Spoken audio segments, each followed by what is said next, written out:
ఇది ఒక్క అక్క చెల్లెల గురించి మీ ముందుకి తీసుకొస్తున్నా. లైక్ చేయండి ఫ్రెండ్స్, ఓకేనా? అక్క చెల్లెళ్ళు అంటే ఎప్పటికీ చచ్చిపోయిందాక కూడా ఒకలాగే ఉంటాం. ఎన్ని కోపాలున్నా, ఎన్ని అనుకున్నా, భర్త తరపున ఎన్ని వచ్చినా చిన్న చిన్నవి కామన్ అయ్యి ఎన్నున్నా కానీ అక్క చెల్లెళ్ళ ప్రేమ ఎప్పటికీ తగ్గదు కదా ఫ్రెండ్స్. నిజం కదా. ఎందుకంటే ఒక తల్లి గర్భంలో నుంచి వచ్చిన అక్క చెల్లెళ్ళు అన్నమాట.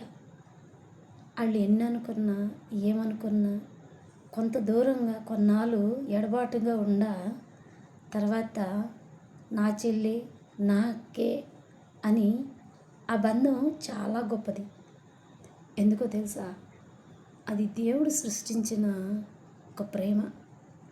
ఒక్కొక్కళ్ళు కసాయిగా ఉండగాని ఆ టైంలో ఉండలేరు. భర్త తరపున ఇబ్బంది రావచ్చు, మాట్లాడకూడదు అనని పెట్టచ్చు.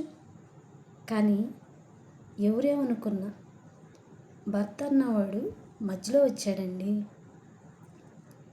సిస్టర్, అక్క చెల్లెళ్ళు అన్నవాళ్ళు అది పుట్టక్కాడ నుంచి ఉన్న బంధం.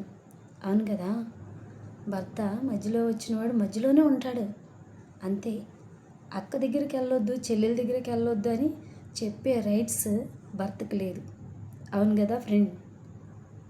ఇది నా విషయంలోకి ఎత్తే నిజంగా భర్త అన్నాడు నిన్నగాక మొన్న వచ్చిన భర్త కోసం నా తోడబుట్టిన చెల్లెలు, నా తోడబుట్టిన అక్కని నేను ఎందుకు వదులుకుంటాను? వదులుకోలేను, ఎప్పటికీ వదులుకోలేను.